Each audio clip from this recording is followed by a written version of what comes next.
Hello students, आज हम class 10th की साइंस का जो फिजिक्स पोर्शन है उसकी हम शुरुआत करते हैं। तो जो फर्स्ट चैप्टर है वो शुरू होगा लाइट रिफ्लेक्शन एंड रिफ्रैक्शन से, ठीक है। और ये जो हमारा फिजिक्स का मॉड्यूल है और ओवरऑल साइंस का, ये CBSE, different state boards, ICSE board, different state boards जैसे Bihar board, UP board, Rajasthan board, सबके लिए यूजफुल है। और ऑफ कोर्स ये आईआईटी जेईई और नीट की फाउंडेशन के लिए बहुत ही यूजफुल होने वाला है। इसमें पूरा डिटेल्ड कवरेज है। हमने क्लास 8 के भी जो कॉन्सेप्ट छूटे हुए होंगे, जो तुम्हें रिवाइज करने की ज़रूरत होगी ऑफ लाइट चैप्टर को पढ़ने के लिए डिटेल में, उसको हमने फिर से रिविजिट किया है। और हमने बहुत सारे फाउंडेशन के भी क्वेश्चंस कवर किए हैं, JEE foundation, IIT JEE foundation as well as NEET foundation, ठीक है। और जितने भी क्वेश्चंस एनसीईआरटी के बुक में हैं, एग्जाम्पल्स हों और फॉर दैट मैटर एक्सरसाइजेज हैं, सबको हमने डिटेल में सॉल्व किया है डिफरेंट मेथड से। तो तुम जब इस कोर्स से जाओगे, पढ़ोगे, तो ये तुम्हें पता चल जाएगा कि तुम्हें ये 11th-12th में भी यूजफुल होने जा रहा है। It would be much more useful for 11th-12th as well and for that matter preparation for IIT JEE and NEET. और मेरा तो यहाँ तक मानना है कि इस कोर्स को पढ़ने के बाद तुम नीट के भी अभी ही 60-70% सॉल्व कर लोगे क्वेश्चंस, ठीक है। तो हम स्टार्ट करते हैं लाइट चैप्टर को, light reflection and refraction. Physics की शुरुआत इसी से होती है क्लास 10th की, ठीक है। तो हम देखते हैं इसका मॉड्यूल में डिवीजन। तो हमने light reflection and refraction chapter को 4 मॉड्यूल्स में डिवाइड किए हैं, क्योंकि हम अच्छे से डिटेल्ड स्टडी कर पाएं। तो पहला मॉड्यूल है laws of reflection and plane mirror. इसमें लाइट के बिहेवियर, रिफ्लेक्शन, लाइट क्या होती है उसके बारे में, फिर प्लेन मिरर जो कि बहुत ही कॉमन यूज का मिरर है, उससे बहुत सारे इंटरेस्टिंग फिनोमेना हम पढ़ेंगे कि कैसे इमेज फॉर्मेशन होता है। फिर हम आएंगे स्फेरिकल मिरर पे, उस पे रिफ्लेक्शन का हम सारे डिटेल देखेंगे कि स्फेरिकल मिरर्स में जैसे कॉनकेव हुआ, कॉन्वेक्स हुआ, इन सब के बारे में हम पढ़ेंगे, ठीक है। और सारे क्वेश्चंस भी करेंगे। फिर हमारे मॉड्यूल आते हैं ये दोनों, रिफ्रैक्शन, लाइट का रिफ्रैक्शन जैसे होता है, हम रिफ्रैक्टिव इंडेक्स हुआ और critical angle, total internal reflection, ये सब भी पढ़ेंगे। फिर फाइनली जो होता है, फिर हम पढ़ेंगे स्फेरिकल लेंस, जो कि लास्ट मॉड्यूल है इस पूरे लाइट चैप्टर का, ठीक है। तो इसमें हम different type of lenses, power of lenses, ये सब स्टडी करेंगे। तो ठीक है, मॉड्यूल फर्स्ट से स्टार्ट करते हैं। तो मॉड्यूल फर्स्ट हमारा ये है laws of reflection and plane mirror, ठीक है।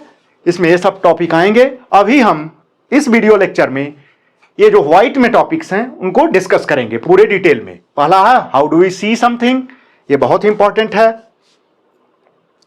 जनरल अंडरस्टैंडिंग के लिए। फिर हम पढ़ेंगे what is light, then we will see propagation of light, then we will discuss about different type of medium, different type of material, ठीक है। उसमें तुम्हारा transparent, translucent and opaque material आएगा और उनका हम डिटेल स्टडी करेंगे कि कोई ऑब्जेक्ट या कोई मटेरियल ओपेक क्यों है या कोई मटेरियल ट्रांसलूसेंट क्यों है। तो ठीक है, हम स्टार्ट करते हैं अपना chapter. So let us start with this topics. तो देखना और सुनना, seeing and hearing, these 2 things are most important things in our life, ठीक है। तो फिर क्वेश्चन आता है कि हम देखते कैसे हैं, how do we see something. एक नेचुरल क्वेश्चन है कि हम किसी भी ऑब्जेक्ट को, किसी भी चीज को देखते कैसे हैं।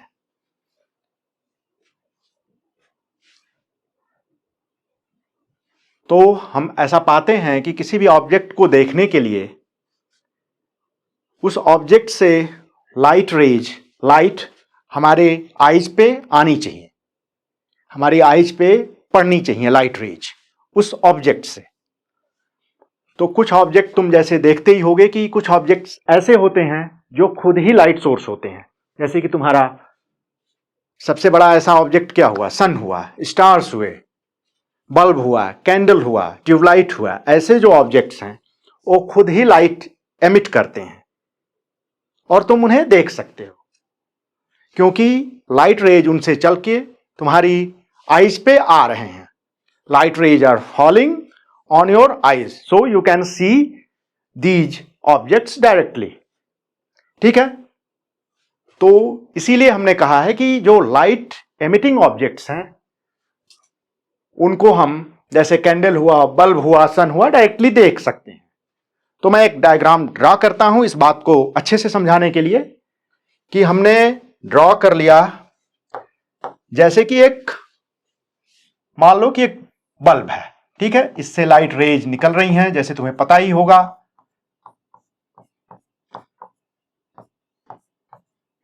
इन all direction light rays are coming out of this bulb, okay.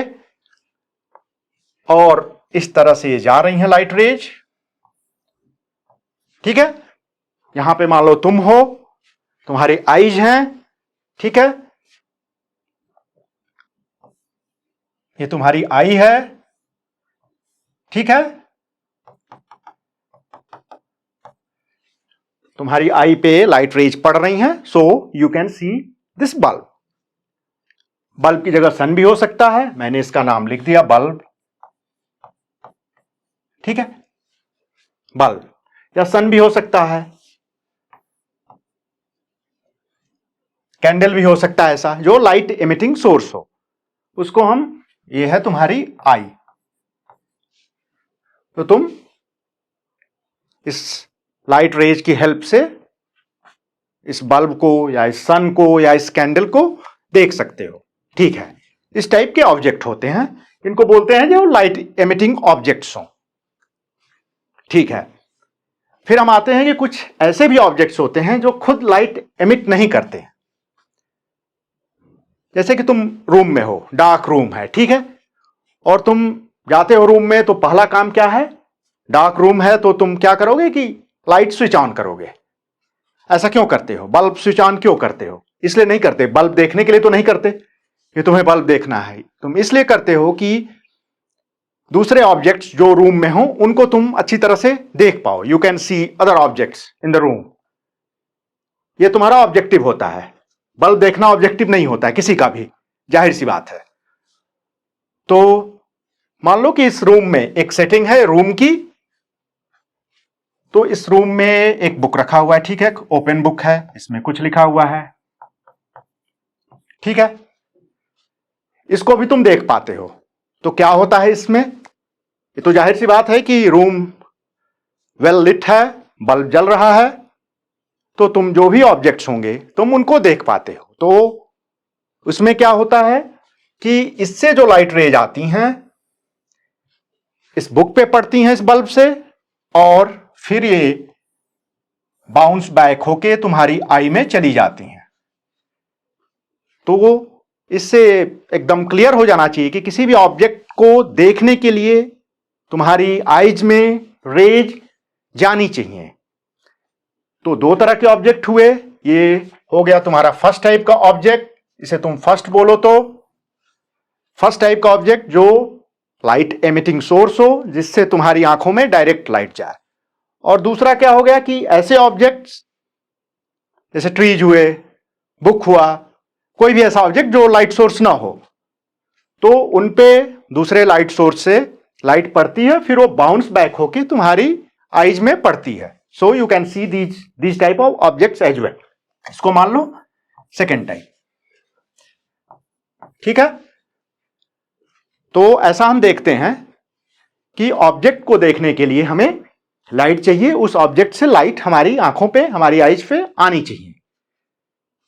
और ये दो टाइप से हो सकता है। एक क्या है? एक फर्स्ट वाला कि डायरेक्टली लाइट मेरी आंखों पे जाए, या सेकेंड केस कि लाइट किसी सोर्स से आए, ऑब्जेक्ट पे पड़े और ये हमारी आंखों पे फिर आ जाए। तो उस केस में भी हम ऑब्जेक्ट्स को देख सकते हैं। बोलते हैं ना कि हम सनलाइट में ऑब्जेक्ट्स को देख सकते हैं, डार्कनेस में, नाइट में हम नहीं देख पाते हैं। तो वहां क्या होता है कि कोई लाइट सोर्स नहीं होता है जिससे कि लाइट जाए और बाउंस करके तुम्हारी आंखों पे आए। तो एक क्लियर हो गया कि दो मैकेनिज्म हैं देखने के। Either light should come directly from light emitting sources like sun, or for that matter candle, bulb, then you can directly see that object. और सेकेंड केस में क्या है कि light will come from a light source to this object. This light from this bulb will fall on this object and then bounce back to your eyes. In this case also you can see the object, this book. ठीक है, ये book है। तो ये clear हो गया। इसीलिए sunlight में हमें दिखती हैं चीजें, क्योंकि हमें सन देखने की जरूरत नहीं है सनलाइट के लिए, ऑब्जेक्ट देखने के लिए सनलाइट हमारे ऑब्जेक्ट पे आनी चाहिए। वो आती है क्योंकि सन बहुत बड़ा लाइट का सोर्स है। ठीक है, तो तुम्हारे ऑब्जेक्ट पे वो सनलाइट आती है, फिर वो बाउंस बैक होके तुम्हारी आईज पे आती है और यू कैन सी ऑब्जेक्ट्स। ठीक है, और यही हमने यहां पे देख सकते हो कि ग्रीन कलर से इसको नोट कर दिया कि light should come from the object to your eyes for you to see the object. ये कंडीशन है। आगे हम देखेंगे कि थर्ड वे भी एक होता है किसी भी ऑब्जेक्ट को देखने की, उस ऑब्जेक्ट की इमेज भी हम देख सकते हैं। ठीक है, वो आगे हम देखेंगे इसी लेक्चर में या अगले लेक्चर में हम देखेंगे। ठीक है, कि third way of seeing any object. तुम जानते ही हो कि इमेज भी तुम देख के ऑब्जेक्ट देख सकते हो। एक प्लेन मिरर लो, तुम देख सकते हो अपनी इमेज, तो वो भी तो एक ऑब्जेक्ट हुआ, अपने आप को तुम देख पा रहे हो। So that is third way, but we will discuss in next part our of lecture. ठीक है, अब बात हो गई कि लाइट के प्रेजेंस में ही हम ऑब्जेक्ट देख सकते हैं, कोई भी थिंग देख सकते हैं। Either light should come from the object itself और it should come from any light source like bulb, candle, sun, and then light rays from light source should fall on this object, this book, of any object which is not a source of light, and then these light rays should bounce back to your eyes. तो हमने देखा कि light का बहुत importance है देखने में।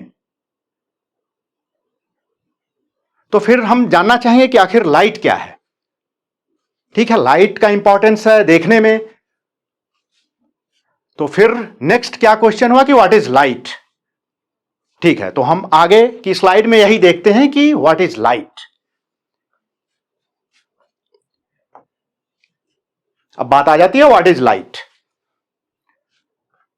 तो फर्स्ट पॉइंट क्या है कि light is a wave with very small wavelength. Light is a wave with very small wavelength. चलो इसको समझते हैं, ये क्या कह रहा है। तो पहले वेव क्या होता है ये हम जान लें। ये तुम क्लास 9th में पढ़े होगे, वेव की साउंड वेव है। ठीक है, तो वेव का एक सिंपल एग्जांपल लेते हैं कि मान लो तुम्हारे पास कोई स्ट्रिंग है, कोई रोप है, कोई रस्सी है। ठीक है, और तुम उसको एक एंड से जर्क देते हो, जर्की मोशन, ऐसे थोड़ा सा। ठीक है, तो इस टाइप का स्ट्रक्चर बन जाता है, तुम देखे होगे, बहुत ही कॉमन चीज है ये। इस टाइप का स्ट्रक्चर फॉर्म हो जाता है उस रोप में। ठीक है, यहां से तुमने जर्क दिया है, हाथ में पकड़ के इस रस्सी को थोड़ा सा जर्क दे दिया, तुम देखोगे कि इस टाइप का स्ट्रक्चर उस रोप में फॉर्म हो जाता है। ठीक है, तो इसी को हम कहते हैं वेव, वेवी मोशन, वेव। या तुम ऐसे भी देखे होगे कि कोई स्टिल वाटर है और उसमें तो कोई स्टोन तुम थ्रो कर दिए, कंकड़ फेंक देते हो, तो क्या होता है कि एक वेव लाइक फॉर्मेशन हो जाता है, ऐसे हो जाता है। देखोगे कि पानी ऊपर उठा, इसको मैंने बोर्ड दिखा दिया, फिर नीचे ऐसे रहेगा, फिर ऐसे रहेगा, फिर नीचे, डॉट को तुम समझ लो नीचे। ठीक है ना, ऐसे ऐसे। ठीक है, ऐसे ही यहां पे तुमने स्टोन थ्रो किया, ऐसे स्ट्रक्चर बनता जाएगा वाटर में, वाटर सरफेस पे। तो इसी को हम वेव कहते हैं। तो ऐसा देखा गया एक्सपेरिमेंट से कि जो लाइट है वो भी वेव है। ठीक है, ये एक्सपेरिमेंट से हमने देखा कि लाइट भी वेव है, वेव की तरह बिहेव करती है। और वेव में कुछ प्रॉपर्टीज होती हैं, जैसे देखो कि इनको क्या बोलते हैं हम, क्रेस्ट्स। ठीक है, इनके बीच का जो डिस्टेंस है वही वेवलेंथ होता है, इसको हम बोलते हैं वेव लेंथ। क्लियर है, इसको हम बोलते हैं वेवलेंथ। इसमें भी इन दोनों के बीच का जो डिस्टेंस होगा उसको वेवलेंथ बोल देंगे। और ऐसा देखेंगे कि ये जो ये है, इनके बीच भी डिस्टेंस वही होता है, वेवलेंथ का ही। तो ठीक है, ये हमने अच्छे से साउंड में पढ़ा होगा, जस्ट रिवाइज कर रहा हूं मैं। ठीक है, तो हर वेव की एक वेवलेंथ होती है, और इसकी वेवलेंथ तुम देखोगे कि कुछ सेंटीमीटर्स में आएगी, कुछ मीटर्स में आएगी। जितना ज्यादा जर्क रहेगा, जिस डायरेक्शन में जर्क दोगे उस पर डिपेंड होगा। और एक कुछ सेंटीमीटर, फीट्स या मीटर्स में आएंगे। लेकिन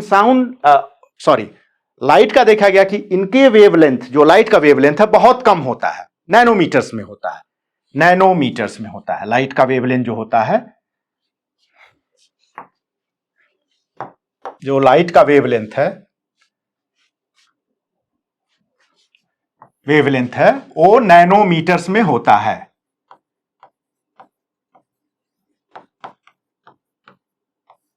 ठीक है, ये आगे हम अच्छे से देखेंगे। नैनोमीटर्स मतलब 10⁻⁻⁹ मीटर। ठीक है, मतलब 1 सेंटीमीटर का 1 मिलियन पार्ट, 1 मिलियन नहीं, 1 लाख पार्ट। ठीक है, 1 मीटर लिया तुमने,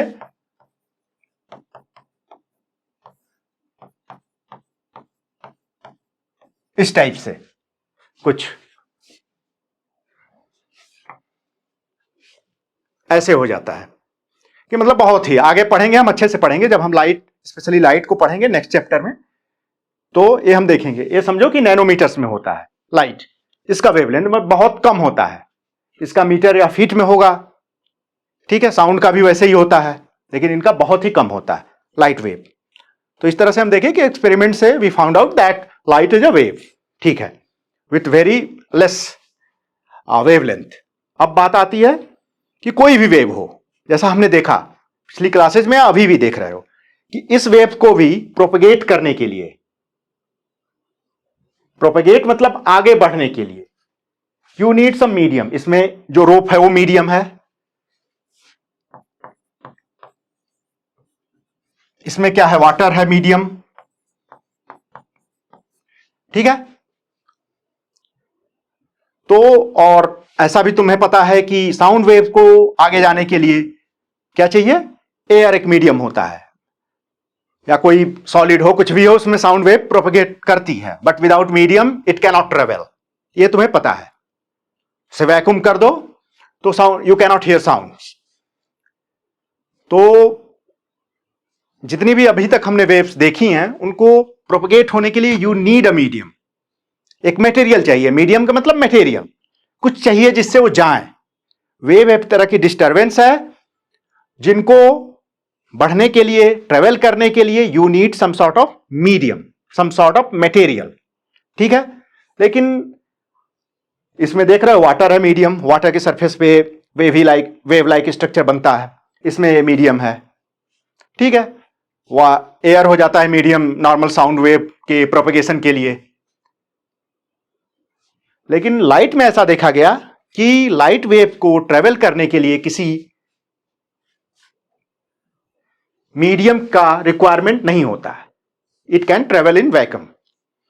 देखो ये लिखा है, unlike sound wave and wave on water surface. तो इस तरह से हम देखते हैं कि लाइट वेव एक यूनिक वेव है, उसको किसी भी मीडियम की जरूरत नहीं है चलने के लिए, ट्रेवल करने के लिए।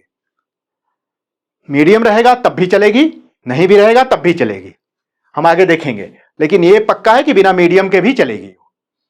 ऐसे देखते हो कि सन से लाइट रेज आ रही हैं हमारे यहां, तो बीच में वैक्यूम रहता है, कुछ है ही नहीं, थोड़ा सा हमारा एटमॉस्फेयर है अर्थ के सरफेस से जस्ट कुछ किलोमीटर तक, 70, 80, 100।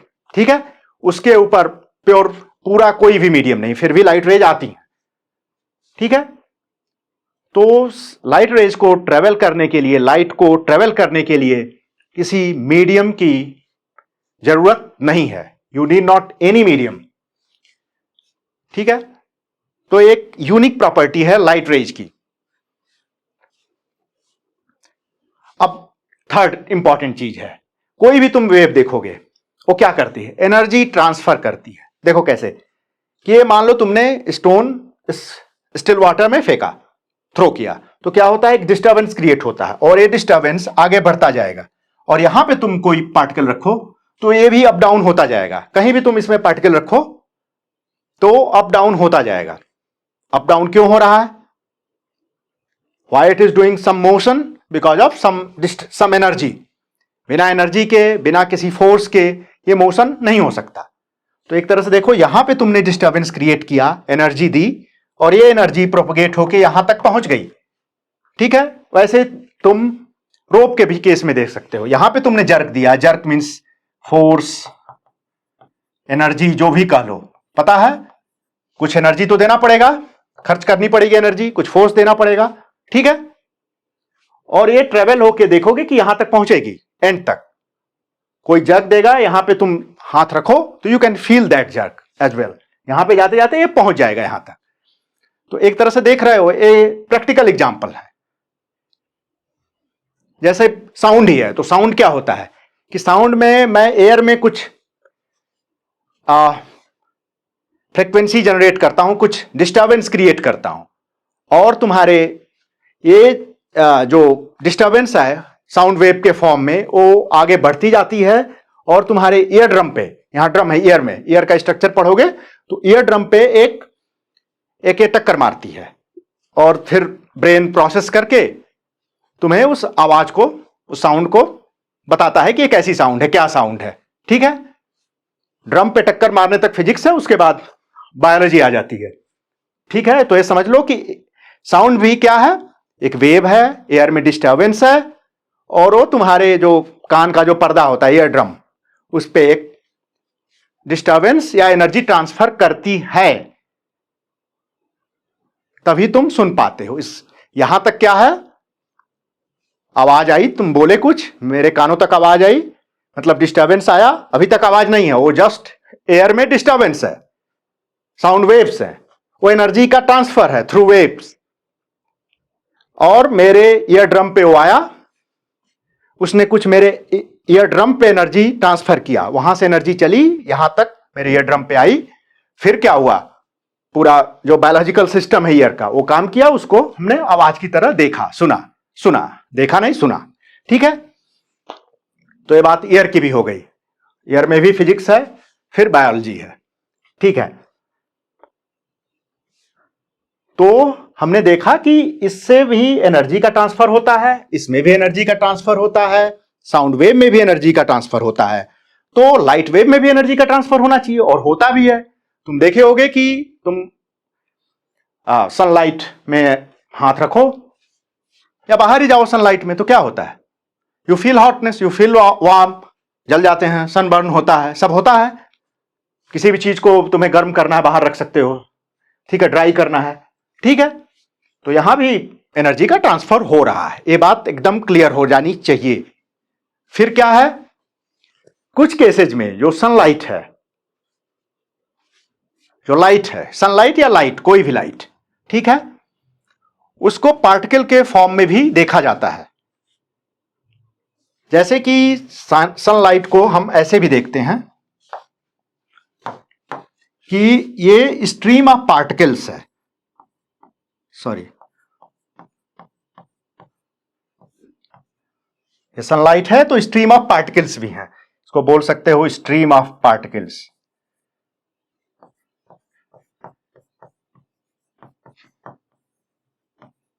ऐसा भी देखा गया। फिर इनको बोला गया कि जो स्ट्रीम ऑफ पार्टिकल्स हैं वो एनर्जी पैकेट्स हैं।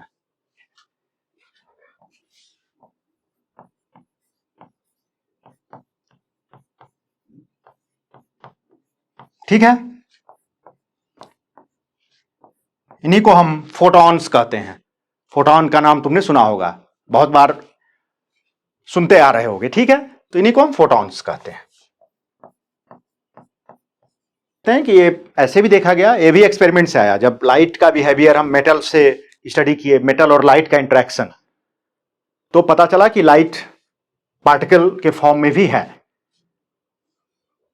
तो इस तरह से हम देखते हैं कि लाइट वेव भी है और पार्टिकल भी। इसी को हम बोल देते हैं ड्यूअल नेचर ऑफ लाइट। ठीक है, ये नेक्स्ट क्लासेज में, हायर क्लासेज में हम बहुत अच्छे से पढ़ेंगे।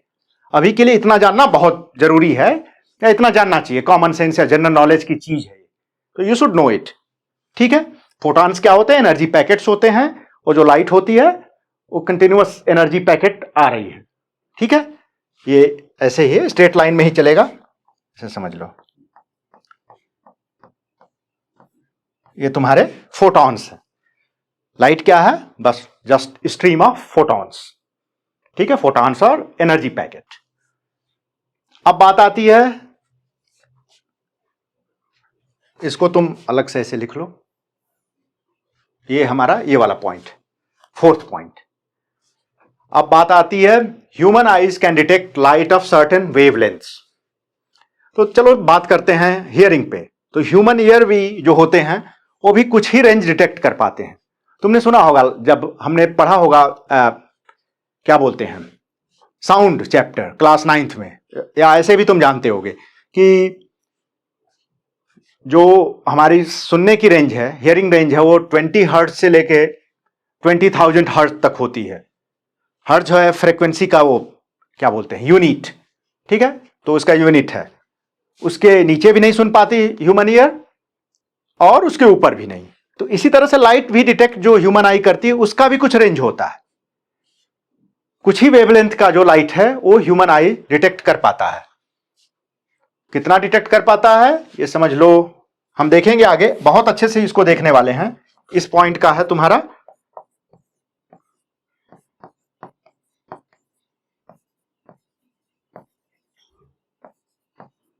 नैनोमीटर। इतना रेंज है इसके अंदर। जैसे हमने देखा कि लाइट एक वेव है और वेवलेंथ इतना रहेगा तभी हमारी आई देख पाती है। इसको नैनोमीटर लिखा है, नैनोमीटर्स।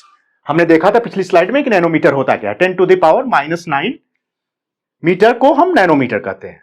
तो इस रेंज की जो लाइट है, वेवलेंथ है, वही ह्यूमन आई डिटेक्ट कर पाती है।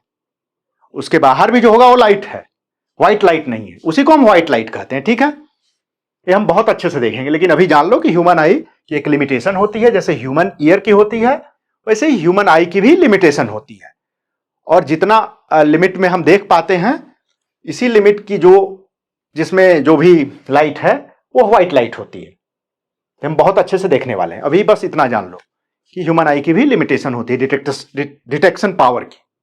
ठीक है, कुछ एनिमल्स हैं, रेप्टाइल्स हैं, वो इस जो रेंज है उससे बाहर भी देख पाते हैं। जैसे बहुत सारे जैसे हैं एनिमल जो उस रेंज से बाहर भी सुन पाते हैं, वैसे ही कुछ एनिमल ऐसे भी होते हैं कि जो इस रेंज से बाहर भी देख पाते हैं। ठीक है, अब हमने पढ़ लिया कि लाइट क्या है। इस स्लाइड में हमने अच्छे से देखा कि लाइट क्या है। तो हमने देखा, पहले तो हमने देखा कि लाइट जरूरी है, light is must for seeing any object. ठीक है, फिर हमने देखा कि लाइट क्या है। तो लाइट वेव है जिसका कुछ वेवलेंथ होता है, उससे एनर्जी ट्रांसफर होता है। ठीक है, और light in some cases particle की तरह भी बिहेव करता है। और ह्यूमन आई की भी लिमिटेशन है कि कुछ ही लाइट वो देख पाती है, रेंज है इसका, इससे कम का नहीं देख पाएगा, इससे ज्यादा का नहीं देख पाएगा। ठीक है, अब बात हो गई क्या लाइट है। अब हम देखते हैं कि लाइट मूव कैसे करती है, लाइट ट्रेवल कैसे करती है, तभी तो हम कुछ देख पाएंगे। तो लाइट के बारे में हमने जाना कि what is light. Then the next question is how light propagates, how light travels.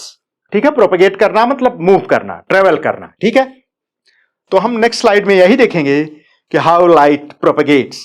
ठीक है, तो हम वही देखते हैं कि लाइट का प्रोपगेशन अब पढ़ते हैं। तो नेक्स्ट स्लाइड ये है कि प्रोपगेशन ऑफ लाइट। तो ये तो बहुत ही कॉमन सेंसिकल है, आप पता ही होगा सबको कि लाइट जो है स्ट्रेट लाइन में ट्रेवल करती है। उसी को हम बोलते हैं rectilinear propagation of light. Rectilinear means propagation in straight line as oppose to curvilinear. Curvilinear means क्या होता है, देखो यहां पे हो गया रेक्टिलिनियर, ठीक है, स्ट्रेट लाइन, और कर्वीलिनियर एक होता है टर्म, कर्वीलिनियर, ठीक है, किसी कर्व से ऐसे जाना, ये कर्वीलिनियर हो गया। तो लाइट क्या होती है, स्ट्रेट लाइन पाथ फॉलो करती है, इसीलिए इसको हम बोलते हैं रेक्टिलिनियर प्रोपगेशन ऑफ लाइट, ठीक है। अब हम कैसे पता करें, कैसे डिमॉन्स्ट्रेट करें कि लाइट जो है वो स्ट्रेट लाइन पाथ फॉलो करती है या स्ट्रेट लाइन में ट्रेवल करती है, ठीक है। तो उसके लिए कुछ हम एक्सपेरिमेंट्स या कुछ ऐसे डिमॉन्स्ट्रेशन कर सकते हैं जिससे कि हम ये प्रूफ कर पाएं या दिखा पाएं, डिमॉन्स्ट्रेट कर पाएं कि light always travels in straight line path in one medium, ठीक है। जैसे मतलब एक ही मीडियम है, एक ही मटेरियल में, जैसे एयर में लाइट ट्रेवल कर रही है तो वो स्ट्रेट लाइन पाथ फॉलो करेगी जब तक कि कोई ऑब्स्ट्रक्शन ना आ जाए, कोई हिंड्रेंस ना आ जाए। कुछ आ जाएगा तो फिर लाइट रुक जाएगी या मुड़ जाएगी, वो तो बात की बात है। लेकिन एक मीडियम में, एक मटेरियल में, जब मैं मीडियम बोलूं तो समझ जाओ मटेरियल, ठीक है। जैसे एयर भी है, जैसे रूम में हम हैं तो उसमें बहुत सारे एयर मॉलिक्यूल्स, डस्ट पार्टिकल्स हैं, nitrogen, oxygen. This room is filled with 78% of nitrogen, ये तो पता होगा ना, नाइट्रोजन है, ऑक्सीजन है, उसके मॉलिक्यूल्स हैं।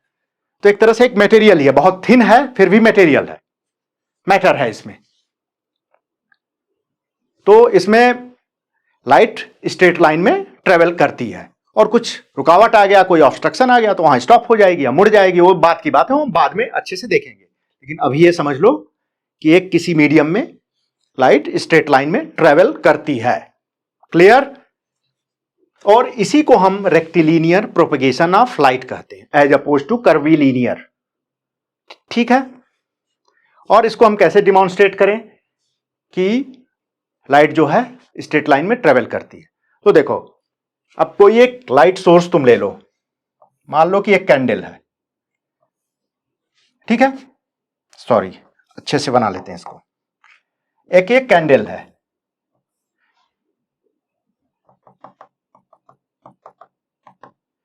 जल रहा है कैंडल, ठीक है।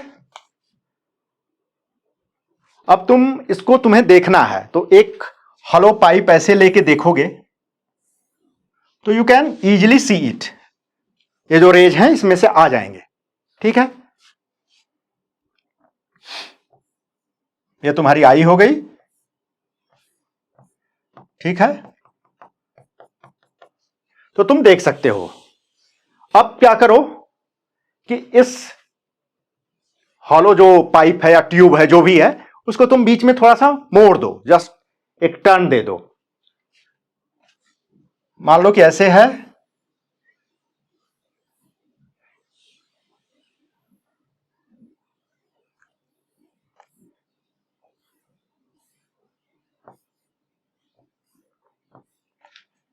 तो क्या तुम देख पाओगे इसको? जाहिर सी बात है नहीं देख पाओगे, ऐसा करके देखोगे तो नहीं देख पाओगे क्योंकि लाइट स्ट्रेट चलेगी। तो इससे एक डिमॉन्स्ट्रेट हो सकता है कि light always travel in rectilinear path, straight line path, ठीक है। इस केस में तुम नहीं देख पाओगे, कैनॉट सी इट, ठीक है। और दूसरा एक्सपेरिमेंट कर सकते हो, एक टॉर्च जो होता है उसको जलाओ, तुम उसका पाथ देख सकते हो। तो स्कैटरिंग जब हम नेक्स्ट चैप्टर पढ़ेंगे तो अच्छे से आएगा, लेकिन अभी तुम देख सकते हो कि एक लाइट का तुम्हें पाथ दिख जाता है और स्ट्रेट लाइन होता है एकदम वो। तो दूसरा एक्सपेरिमेंट हो गया, ये फर्स्ट वाला हुआ। दूसरा तुम कर सकते हो कि एक टॉर्च तुम जला के देख सकते हो, और एक एनसीईआरटी में दिया हुआ है कि कोई भी ऑब्जेक्ट हो। तीसरा डिमॉन्स्ट्रेशन कि कैसे हम पता करें या दिखाएं, डिमॉन्स्ट्रेट करें कि light always travels in straight line path. तो उसमें क्या है कि कोई भी ऑब्जेक्ट है तो उसका जो शैडो है, कोई ओपेक ऑब्जेक्ट, ऑफ कोर्स मतलब जिससे लाइट आर पार ना जाए, ओपेक हम आगे देखेंगे। ऐसे कोई चेयर है या कोई टेबल है वुड का, तो या कोई बाउंड्री वॉल है, ठीक है, चलो बाउंड्री वॉल ही ले लेते हैं। तो उस पर लाइट जब आती है तो जो उसका शैडो होता है वो क्रिस्प होता है। क्रिस्प का मतलब एक वेल डिफाइंड शैडो आता है।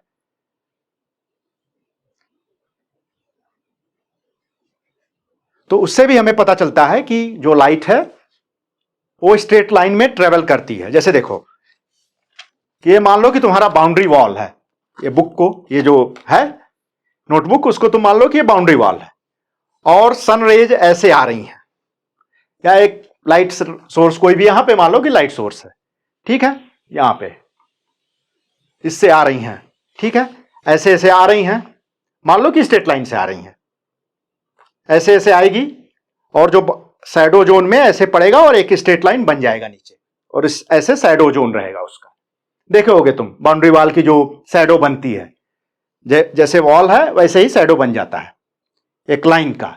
स्ट्रेट लाइन ये रहेगा तो शैडो में भी नीचे स्ट्रेट लाइन ही आएगा, ठीक है। और मान लो कि जब ये स्ट्रेट लाइन पाथ नहीं रहता लाइट का, तब कैसा बनता बाउंड्री, शैडो की बाउंड्री कैसी बनती? कुछ ऐसे जाते, कुछ ऐसे जाते, कुछ ऐसे जाते, कुछ रे ऐसे आती, तो जिग जैग तुम्हें एक कोई इस टाइप का बनता, कोई स्ट्रेट तुम्हारा जो शैडो बनता वो ऐसे नहीं बनता। ये बात समझ में आ जानी चाहिए कि सब लाइन जब स्ट्रेट जाएंगी ऐसे ऐसे रेज, तो जो तुम्हारा शैडो बनेगा ऐसे देख सकते हो। इस पे एक शैडो को ऐसे समझ लो कि इस पे एक 3 सेट डाल दिया हमने, और 3 सेट जो है वो प्लेन नीचे एक लाइन बनाएगा, वही शैडो है तुम्हारा। लेकिन जब अब तुम ही उसी 3 सेट को ऐसे ऐसे मोड़ दो, पूरी कई तरह से मोड़ दो, तो फिर क्या होगा, जो नीचे जब वो ग्राउंड पे जाएगा 3 सेट, तो जिग जैग कर्व टाइप का स्ट्रक्चर बनेगा। लेकिन हमें क्या मिलता है, नेचुरली हम देखते हैं कि जो बाउंड्री वॉल का जो शैडो है वो एक लाइन बनाती है। तो इससे हमें पता चलता है कि जो सनरेज आ रही हैं वो स्ट्रेट लाइन में आ रही हैं, ठीक है। तो हमने देखा 3 डिमॉन्स्ट्रेशन, एक तो बहुत ही क्लियर है, बहुत आसान सा है, दूसरा भी आसान सा है। दूसरा क्या था, टॉर्च वाला,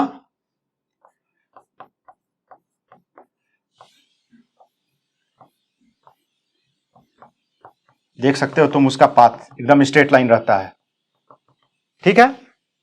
और तीसरा क्या है, हमने देखा कि किसी भी ऑब्जेक्ट का जिससे लाइट पास ना करे उसका जो शैडो होता है वो क्रिस्प उसकी बाउंड्री रहती है, जैसी बाउंड्री रहती है वैसी ही रहती है। अब जैसे बाउंड्री वॉल है तो उसकी बाउंड्री जो होगी एग्जैक्ट स्ट्रेट लाइन उस टाइप से आ जाएगी। तो तीसरा हमने वो देख लिया। अब हम बात करते हैं दूसरे पॉइंट की। हमने देख लिया कि रेक्टिलिनियर प्रोपगेशन होता है लाइट का, और उसके कुछ डिमॉन्स्ट्रेशन देखे कि जिससे हम इन्फर कर पाए, जिससे हम जान पाए कि हाँ वाकई में जो लाइट है वो स्ट्रेट लाइन पाथ पे मूव करती है, ठीक है। अब दूसरा पॉइंट क्या है वो देखते हैं कि speed of light in vacuum is 2.99 into 10 to the power 8 metre per second. इतना ज्यादा लाइट की स्पीड होती है वैक्यूम में, बहुत ही ज्यादा है। इसको अप्रॉक्सीमेटली हम कह देते हैं 3 into 10 to the power 8 metre per second.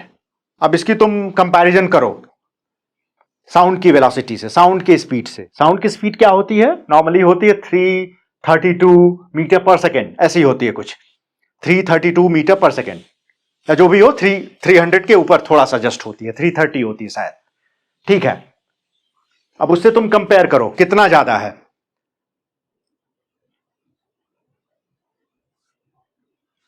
Billions time ज्यादा है, उससे भी ज्यादा हो सकता है। देखो कंपेयर करके तो तुम देख सकते हो कि कितना टाइम से ज्यादा है, ग्रेटर है लाइट की स्पीड।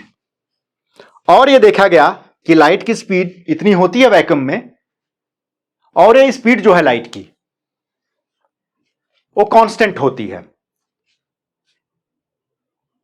लाइट की स्पीड कांस्टेंट होती है। एक स्लाइड बना लेते हैं, इसको समझते हैं।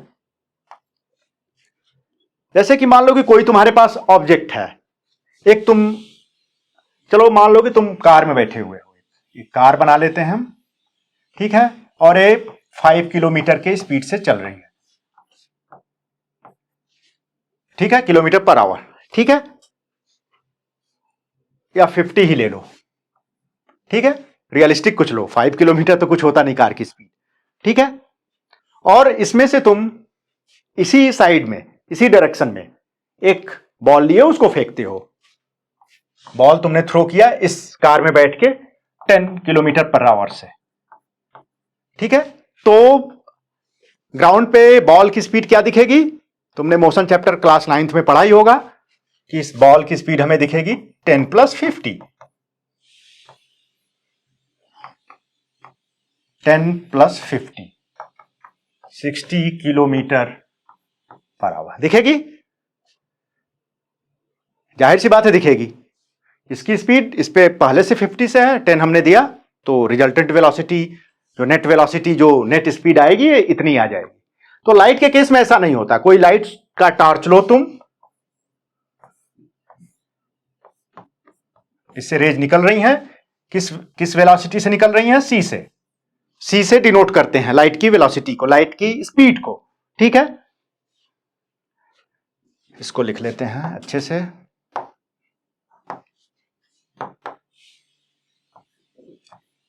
सी के स्पीड से निकल रही है। और मान लो कि तुम टॉर्च को भी लेके चल दिए कुछ स्पीड से, मान लो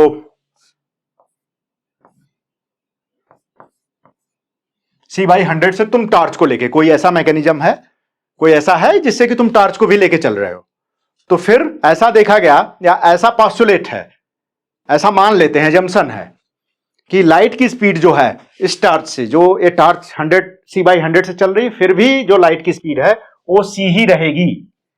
C ऐसे तो हो जाना चाहिए था नॉर्मली ये, लेकिन नहीं, ये रॉन्ग है, यही स्पीड होती है। इसीलिए बोला गया कि लाइट की स्पीड कांस्टेंट है, ठीक है, लाइट की स्पीड कांस्टेंट है।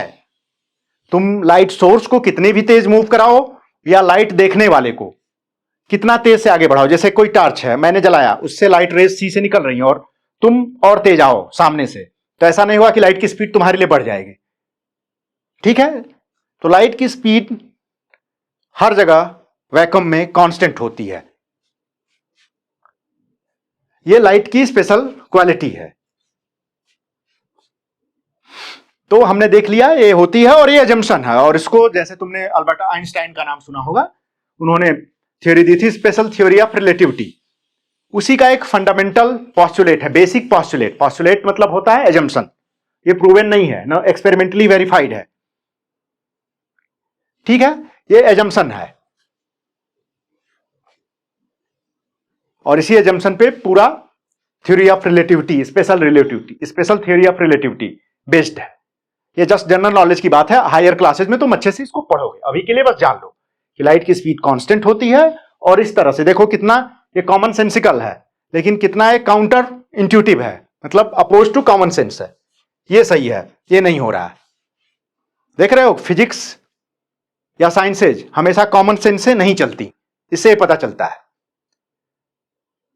कॉमन सेंस से नॉर्मल जो हम मैकेनिक्स या मोशन पढ़ के आए उसके हिसाब से तो यहां पे C/100 हो जाना चाहिए था, लेकिन ऐसा नहीं होता है। और जितना भी तुम सुनते होगे टाइम ट्रेवल या जो भी जितने भी तुम्हारे मिसाइल्स छोड़े जाते हैं या सैटेलाइट्स, सब स्पेशल थ्योरी ऑफ रिलेटिविटी पे बेस्ड होते हैं। तो इस तरह से पाया गया कि जो ये बात है वो सही है, ये एजम्पशन सही है, क्योंकि जो रिजल्ट आ रहे हैं वो सही रिजल्ट आ रहे हैं,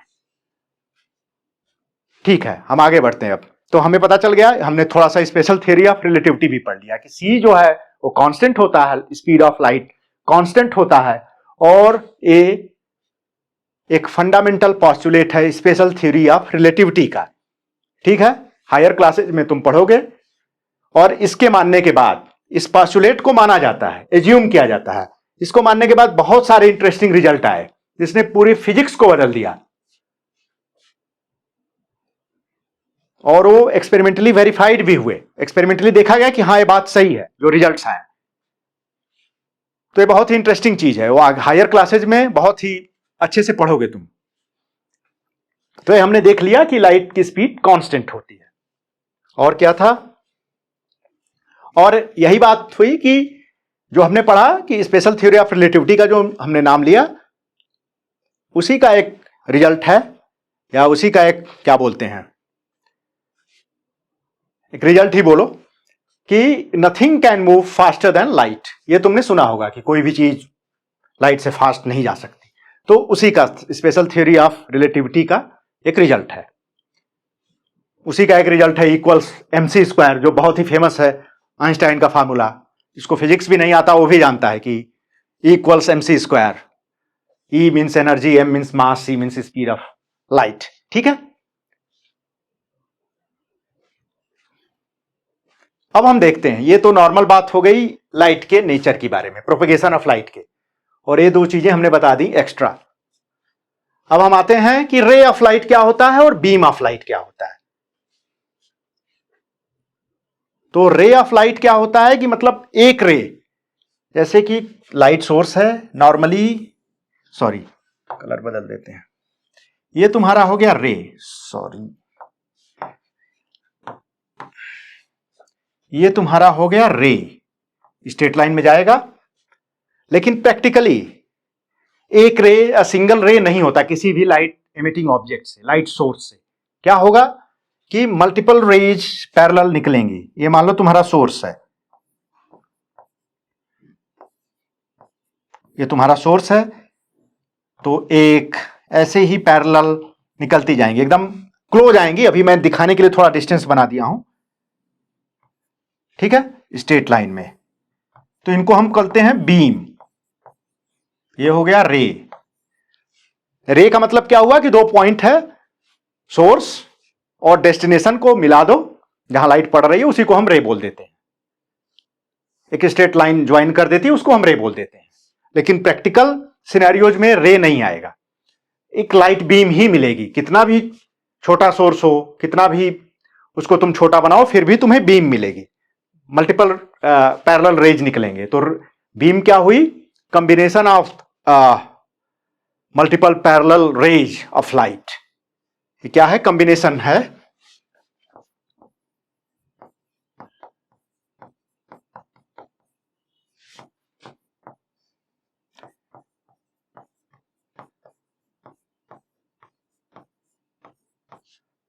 ठीक है, ये तुम्हारा लाइट सोर्स है, ये बीम है, ये रे है। ये क्लियर हो जाना चाहिए, सिंपल सी चीज है। और ये आगे इसका थोड़ा बहुत यूज आएगा, जानना चाहिए कि प्रैक्टिकली किसी भी सोर्स से बीम निकलती है और उसमें मल्टीपल रेज होते हैं, पैरेलल रेज भी होंगे, डिफरेंट टाइप के भी रेज होंगे, लेकिन जो पैरेलल रेज का कॉम्बिनेशन होगा उन्हें हम बीम बोल देते हैं, लाइट बीम। ठीक है, तो हमने पढ़ लिया, इसमें प्रोपेगेशन ऑफ लाइट भी हमने अच्छे से देख लिया। हमने देखा कि किसी भी ऑब्जेक्ट को देखने के लिए हमें लाइट चाहिए। हमने फिर लाइट क्या होता है ये देखा। फिर देन हमने ये देखा कि लाइट ट्रेवल कैसे करती है, हाउ डज लाइट प्रोपेगेट। इसमें हमने कुछ एक्स्ट्रा भी पढ़ लिया, special theory of relativity Einstein का भी पढ़ लिया और अच्छे से देख लिया कि फंडामेंटल पॉस्टुलेट है, कि फंडामेंटल एजम्पशन है कि जो लाइट की वेलोसिटी है, लाइट की जो स्पीड है, वो कांस्टेंट होगी, c होगी 3 × 10⁸ मीटर पर सेकेंड। और चौथा हमने देखा कि नथिंग कैन, थर्ड जो है, nothing can move faster than light. ये भी है, फैक्ट है। और फिर हमने पढ़ लिया ray of light and beam of light. ठीक है, ये चीजें हमें क्लियर हो गई। अब हम आते हैं नेक्स्ट।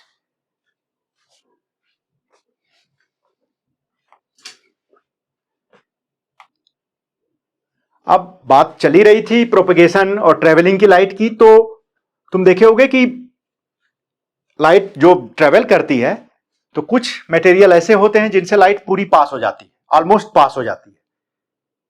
कुछ से एकदम नहीं पास होती और कुछ से थोड़ा बहुत पास होती है। ये तुमने देखा होगा प्रैक्टिकली। चलो हम डायग्राम बनाते हैं इसका एक। चलो कि मान लो कि कोई मटेरियल है, ठीक है, ठीक है, एक मटेरियल है, कुछ भी मटेरियल का ब्लॉक है, समझ लो ऐसे। अब इस पे लाइट रे आ रही है, ठीक है। लाइट बीम बोलो, लाइट रे बोलो, हम इंटरचेंजेबली बोलेंगे। लाइट रे का यूज करेंगे क्योंकि ड्रॉ करने में बहुत इजी होता है लाइट रे। जब स्टडी करेंगे हम लाइट का, लाइट के बिहेवियर का, तो रे ड्रॉ करना बहुत ही इजी है। ज्योमेट्रिक प्रॉपर्टीज भी हम लगा सकते हैं, जो हमने ज्योमेट्री अब तक पढ़ी है वो आसानी से हम लगा सकते हैं, यहां पे यूज कर सकते हैं। तो हम रे ही ड्रॉ करेंगे, ठीक है। एक्चुअली तो किसी भी सोर्स से बीम निकलेगा, लेकिन रे से हम प्रॉपर्टी अच्छे से पढ़ सकते हैं, तो हम रे ही ड्रॉ करेंगे। तो देखो, अब ऐसा मटेरियल है जिससे कि ऑलमोस्ट ऑल लाइट पास हो जाए,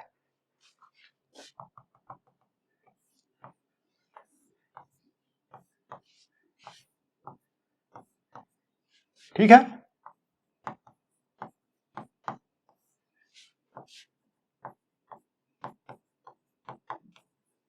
ठीक है, तो लाइट पास हो जा रही है, ऑलमोस्ट ऑल लाइट पास हो जा रही है। ऐसे मटेरियल को हम बोल देते हैं ट्रांसपेरेंट मटेरियल। ये तुम्हें पता होगा कि जो most of the light rays are passing through this material. ये देख सकते हो यहां पे, ये वाला सेक्शन जो है,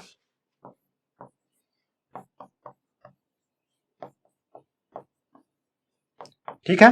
ये तुम्हारा ट्रांसपेरेंट है, क्लियर है, बहुत ही सिंपल चीज है। ट्रांसपेरेंट क्यों है? क्योंकि लाइट पूरी पास हो जाती है। तो कोई भी ऑब्जेक्ट है, जैसे मान लो कि ये यहां पे हम बना लिए कोई ऑब्जेक्ट, कोई थिंग है, कुछ भी, वही एप्पल है, ठीक है। तो इससे जो लाइट जाएगी, या बल्ब ही मान लो, बल्ब मान लो, एप्पल मान लो, एप्पल में भी लाइट पड़ रही है, इससे जो लाइट जाएगी तुम्हें वहां पहुंच गई, मतलब तुम एप्पल को देख लिए। यही हो रहा है यहां पे।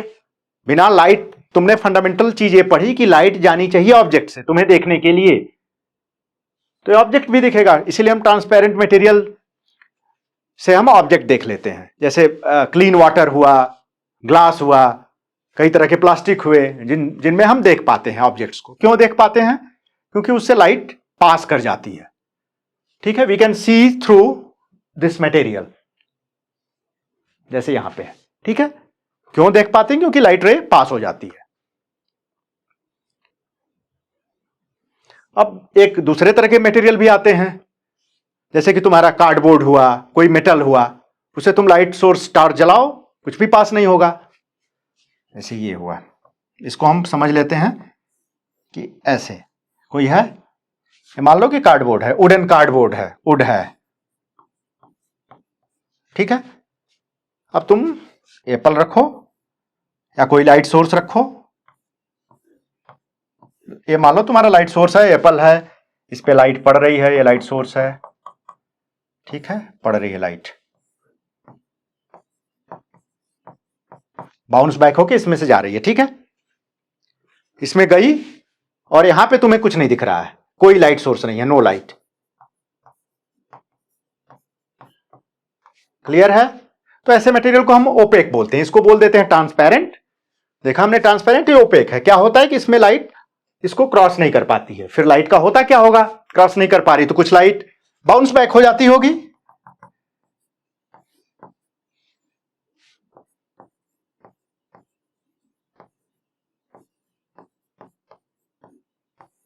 कुछ लाइट बाउंस बैक हो जाती होगी, या कुछ लाइट इसमें एब्जॉर्ब हो जाती होगी। सिर्फ मैटर पे लाइट सोर्स तुम डालोगे तो देखते हो गर्म हो जाता है वो चीज। क्यों गर्म हो जाता? कोई लोहे का, आयरन का शीट लो, उस पर तुम लाइट सोर्स लो या सन में ही रख दो, तो क्या क्यों हीटेड हो जाता है? इसीलिए क्योंकि लाइट एनर्जी ट्रांसफर हो गई, एब्जॉर्ब हो गया इसमें, ठीक है। तो कुछ जो है इसमें जाके एब्जॉर्ब हो जाएगा। तो दो चीजें इसमें हो सकती हैं ओपेक मटेरियल में, कुछ बाउंस बैक हो गया और कुछ एब्जॉर्ब हो गया।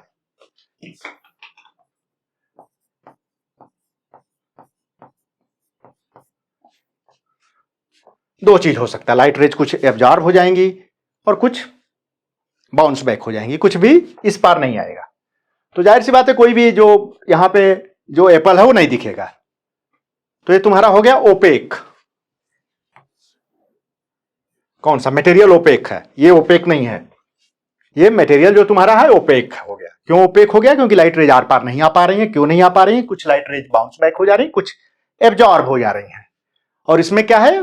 most of the light rays are coming out of this material, passing through this material, so that you can see this object. और यहां पे तुम्हें कुछ भी नहीं दिखेगा, you cannot see anything, you cannot see this object. ठीक है। और एक होता है बीच का कंडीशन कि कुछ लाइट रे पास होंगी, इसे लिया तुमने, यहां से लाइट रे चली तो कुछ चली, बहुत सारी चली, कुछ पहुंची, यहां तक पहुंचे, एक आध कुछ निकल गई, थोड़ा बहुत रैंडम डायरेक्शन में कुछ भी निकल रही हैं। ठीक है, बहुत कम, मेजॉरिटी कुछ बाउंस बैक हो गया, कुछ इसी में एब्जॉर्ब हो गया। आगे देखेंगे हम इसको और अच्छे से, नेक्स्ट चैप्टर जब पढ़ेंगे तो इसी स्कैटरिंग इफेक्ट होता है, कुछ इधर उधर इसमें रैंडम डायरेक्शन में ही चली गई। ठीक है, और बहुत कम बाहर आई, जो आई वो भी स्ट्रेट ना आके रैंडम डायरेक्शन में कुछ भी आ रही है। तो कोई भी ऑब्जेक्ट रहेगा उसकी इमेज क्या होगी, वो ऑब्जेक्ट दिखेगा तुम्हें, कुछ ही लाइट तो पार हो पा रही है, वे बहुत ही लेस लाइट आ रही है।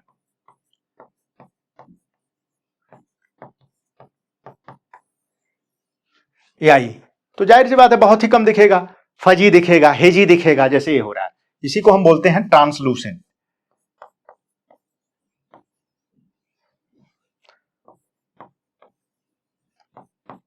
ये तुम्हारा ट्रांसलूसेंट है, देख रहे हो यहां पे जो एप्पल है, बस थोड़ा सा इसकी बाउंड्री दिख रही है, हेजी फिगर दिख रहा है।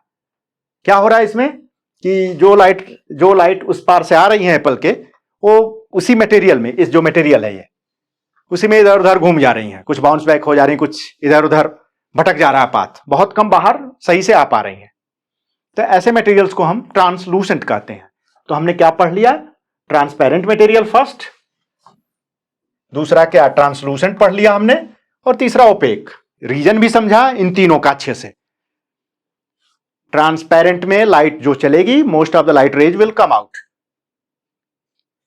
ठीक है, इसलिए हम ऑब्जेक्ट को देख पाएंगे, that is why we can see the objects. इसमें क्या है कि कुछ थोड़ा बहुत बाहर आ पा रही है लाइट, उसी में कुछ एब्जॉर्ब हुई, कुछ स्कैटर हुई, इधर उधर हो गई। स्कैटर होने का मतलब स्कैटर हो जाना, छितरा जाना, ऐसे समझ लो वर्ड मीनिंग। आगे देखेंगे स्कैटरिंग क्या होती है, लेकिन अभी समझ लो कि लाइट स्कैटर हो गई, छितरा गई, तो सामने हमें बहुत ही कम लाइट आएगी, जो आएगी भी वो भी सही से नहीं आएगी। Very less light and very scattered light we will get outside this medium. ठीक है, इस मटेरियल के बाहर, तो इसको ट्रांसलूसेंट बोलते हैं। और इसमें जो ऑब्जेक्ट है उसकी बस हेजी बाउंड्री, हेजी दिखेगा, एकदम अच्छे से नहीं दिखेगा, बहुत ही, तुम बस उसकी बाउंड्री देख पाओगे, डिस्टिंक्ट फीचर कुछ भी नहीं देख पाओगे। क्लियर है, जैसे इस एप्पल का तुम्हें डिस्टिंक्ट फीचर नहीं दिख पा रहा है कि क्या बाउंड्री, यहां पे तुम्हें क्लियर दिख पा रहा है इसकी बाउंड्री। ट्रांसपेरेंट मटेरियल, इसमें इसकी बाउंड्री दिख नहीं पा रही, हेजी है। हेजी का मतलब ब्लर है, फजी है। ठीक है, कोई इसकी डिस्टिंक्ट बाउंड्री नहीं है। तो ये तुम्हारा हो गया ट्रांसलूसेंट। और जो ओपेक ऑब्जेक्ट्स हैं, ओपेक मटेरियल है, वो तो पूरा ही खा जाता है लाइट को, या तो बाउंस बैक कर जाएगा या तो एब्जॉर्ब कर जाएगा। मैकेनिज्म भी तुम पढ़ लिए, तीनों का मैकेनिज्म भी पढ़ लिए कि क्यों होता है ऐसा। तो उसमें तो ऑब्जेक्ट दिखेगा ही नहीं। तो हमने देख लिया ये कि लाइट का प्रोपगेशन किसी मटेरियल में होता है तो किस टाइप से होता है। और इससे तीन चीजें आती हैं, ट्रांसपेरेंट मटेरियल, ट्रांसलूसेंट और ओपेक। ये बात अब क्लियर हो जानी चाहिए। तो हमने देखा कि तीन तरह के ऐसे मटेरियल हो सकते हैं। यहाँ पे ऑब्जेक्ट रखोगे, यहाँ तुम्हारी आइज है तो ये दिखेगी ऑब्जेक्ट, जैसे ये दिख रहा है। यहाँ पे थोड़ा हेजी दिखेगी, हल्का सा दिखेगी, बाउंड्री डिस्टिंक्ट नहीं दिखेंगे, ट्रांसलूसेंट हो गया। यहाँ पे आई तुम रखो, ये ऑब्जेक्ट है, ये आई है। जैसे तुम आई बना सकते हो, इसे बना लो। ठीक है, तो ये तुम्हें दिख रही है, ये ऑब्जेक्ट है। ठीक है, ये ऑब्जेक्ट है, ये नहीं दिख रहा है, यहां तुम्हारी आई रहेगी, बहुत ही कम लाइट जाएगी।